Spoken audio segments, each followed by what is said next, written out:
आपको लगता है कौन सरकार आएगा कि हमको नौकरी दे देगा? तो सरकारी जो व्यवस्था है बिहार में, चपरासी से लेकर मुख्य सचिव तक, संविदा कर्मी इंक्लूडेड, सबकी संख्या जोड़िएगा तो बिहार में कुल जनसंख्या का 1.97-2% से कम लोग ही सरकारी नौकरी करते हैं। तो नौकरी रोजगार मिलेगा कैसे? रोजगार का सबसे बड़ा तरीका है पूंजी। बिहार में पूंजी नहीं है। क्यों नहीं है? क्योंकि यहां प्रति व्यक्ति आय है 35,000 रुपया सालाना। अगर 35,000 सालाना का मतलब हुआ कि ज्यादातर आदमी दिन में 100 रुपया भी नहीं कमाता है, तो इस महंगाई के जमाना में अगर आप 100 रुपया भी नहीं कमाइएगा तो खाइएगा क्या, खिलाइएगा क्या, और पैसा पूंजी कहां से लाइएगा? तो लोगों के पास अपना पैसा है नहीं व्यापार कर सके। बिहार में ये रेशियो है 40%। मतलब 100 रुपया बिहार के बैंकों में जो जमा होता है, बिहार के बैंक में सिर्फ 40 रुपया बैंक वाले आपको लोन देते हैं। 60 रुपया कहां जाता है? वो बैंक इस पैसे को उन राज्यों में भेज रहे हैं जहां पर लोग बिजनेस व्यापार कर रहे हैं।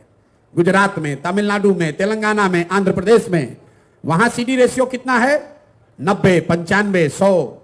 मतलब अगर तेलंगाना में, तमिलनाडु में वहां के लोगों ने 100 रुपया जमा किया तो बैंकों ने 90 रुपया, 100 रुपया वहां के समाज को दिया कि भाई तुम गाड़ी खरीदो, व्यापार करो, बिजनेस करो। इससे वहां के लोग रोजी रोजगार कर रहे हैं। अब मैं इसको आप एक आंकड़ा समझाऊंगा तो आपके दिमाग खुलेगा, दिमाग की आपकी बत्ती जलेगी कि इसका कितना बड़ा असर है।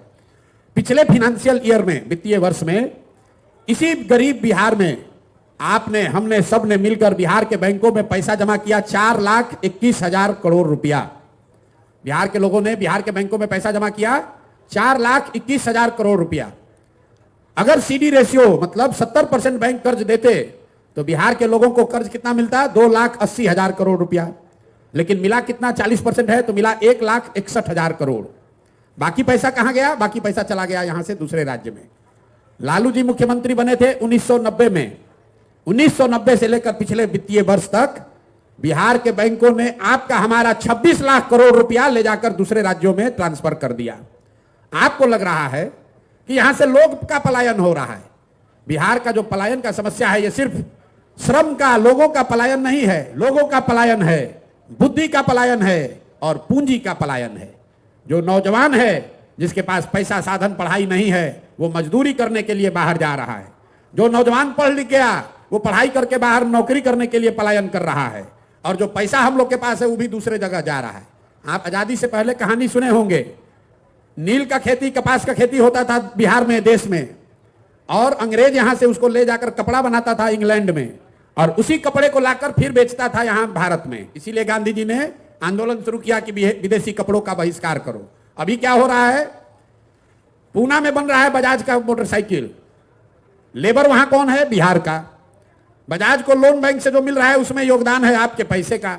और मोटरसाइकिल बिक कहां रहा है? वो बिक रहा है बिहार में। तो आप गरीबी दूर आपकी कैसे होगी? तो अगर रोजगार यहां चाहिए तो सबसे पहले यहां लोगों को पूंजी उपलब्ध होना चाहिए। अगर आपको 2 लाख रुपया, 3 लाख रुपया सरकार के गारंटी पर बैंक से लोन मिल जाए तो यहां बैठा हुआ कौन ऐसा आदमी है जो अपने लिए कुछ ना कुछ रोजी रोजगार नहीं कर लेगा? आपकी क्षमता के अनुसार 50,000, 1 लाख, 2 लाख, 3 लाख, 5 लाख रुपया लोन मिलने लगे सहज तरीके से, तो बिहार के घर घर में रोजगार होने लगेगा। अभी क्या है? बिहार के बच्चों को राजनीति धंधा गुजरात के लोगों से कराया जा रहा है। हम चाहते हैं कि बिहार के बच्चे धंधा करना सीखें, अपने बल पर, अपने पैर पर खड़ा हों, और उसके लिए सिर्फ और सिर्फ पूंजी की जरूरत है। अब आप में से कहिएगा कि आप इतने आसान है तो बैंक वाला अभी क्यों नहीं कर दे रहा है? आपको बता दे रहे हैं, बैंकों की मनमर्जी नहीं है।